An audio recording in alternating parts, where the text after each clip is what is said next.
जादुई टीवी। सुनो, तुम्हारे बाबूजी तो कब के गुजर गए। अब उनका जो सामान है वो पड़े पड़े कबाड़ा हो रहा है। बेच ही दो, कुछ पैसे आ जाएंगे। बात तो सही है।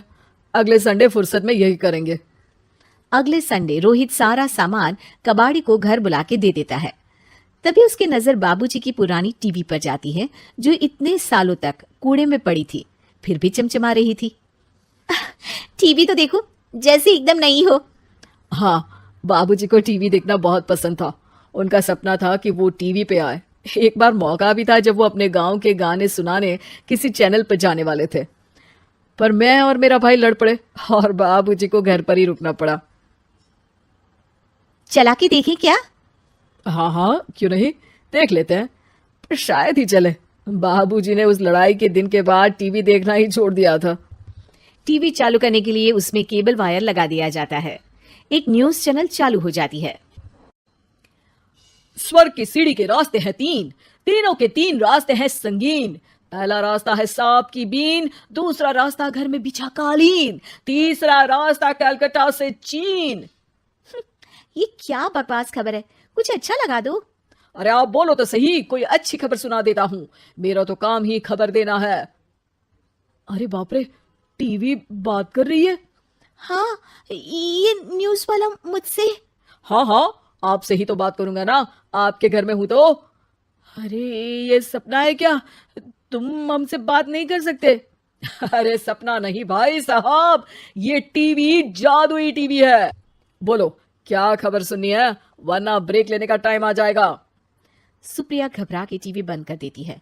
वो क्या था? अरे एक बार और चालू करके देखे, फिर से बात करेगा तो चैनल बदल देंगे। सुप्रिया फिर टीवी चालू कर देती है। अरे ऐसा कोई मुंह पे टीवी बंद करके जाता है क्या? मुझे बुरा लगा आपका नेचर। चाय पानी तो पूछो। सुप्रिया टीवी के बटन से चैनल बदल देती है। अब टीवी पर एक फिल्म चल रही है। अरे ये तो सूर्यवंशम है ना? हाँ, और ये ठाकुर को जहर की खीर दे दी और उसको पता भी नहीं है।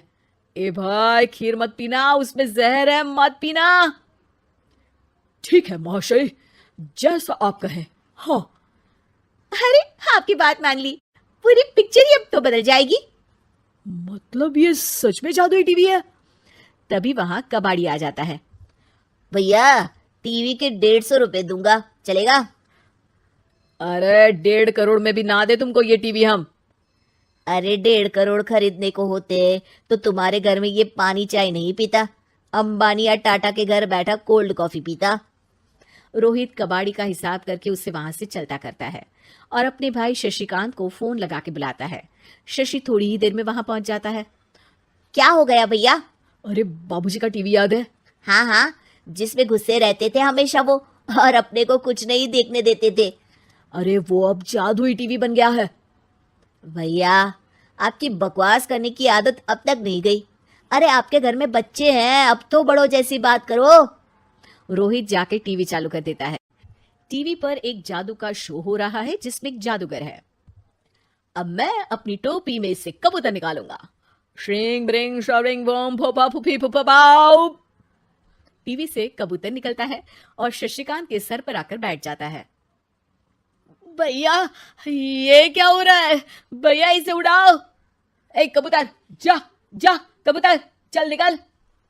अब मैं टोपी में से सांप सुनते ही शशिकांत कांप जाता है और भाग के टीवी बंद कर देता है।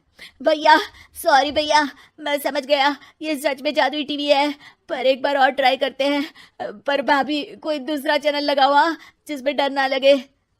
सुप्रिया टीवी चला देती है और न्यूज लगा देती है। अरे कितने दिनों बाद मुझे याद आया, बताइए क्या खबर सुनाओ। और ये नया आदमी कौन है? ये मेरा भाई है शशिकांत। ओह यस, वही है ना जिससे तुम लड़ लिए थे किसी बात पे और तुम्हारे बुढ़ाओ पिताजी गुस्सा हो गए थे और टीवी को संन्यास दे दिया था। हैं? तुमको कैसे पता ये सब? इस टीवी में रहने वाले आदमी से लेकर कबूतर तक को तुम्हारे बाबूजी और तुम्हारी बातें पता है, इसलिए तो ये जादुई टीवी है। ये टीवी क्या कर सकती है वैसे? तुम जो मांगो दे सकती है। कहानी बदल सकते हो, खबर बदल सकते हो, कोई चीज मांग सकते हो। अरे भैया, ये टीवी मैं लेके जा रहा हूँ, बाबूजी का लाडला तो मैं ही था ना। अरे ऐसे कैसे? मैं बड़ा बेटा था, अब तक मेरे घर में टीवी थी ना। अब तक कहाँ गए थे पिताजी के लाडले? तुम्हारी गलती का एहसास भी है। अरे भैया ज्यादा ना बोलो वरना भूल गए आपके दांत तोड़ दिए थे मैंने उस लड़ाई में। मेरी बीवी के सामने मेरी बेइज्जती करता है। रुक दोनों भाई हाथापाई पे उतर जाते हैं। रुक, बताता हूं तुझे कि कौन बड़ा है। अरे छोटे का दम तो देख लीजिए आप। ये खबर आपके बाबूजी को देता हूं। तभी टीवी अचानक बंद हो जाता है। अरे शायद टीवी नाराज हो गया। और लड़ लो। आए बड़े खली बनने। टीवी से एक तेज रोशनी निकलती है और टीवी में बाबूजी दिखाई देते हैं। बापूजी आप। इतना चकरा क्यों रहा है?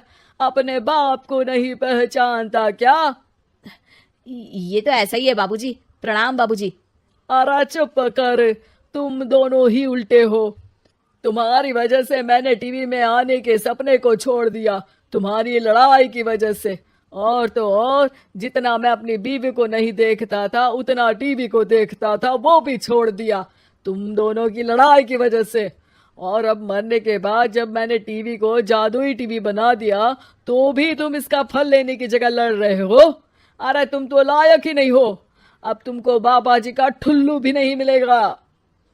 बाबूजी चले जाते हैं। टीवी बंद हो जाता है।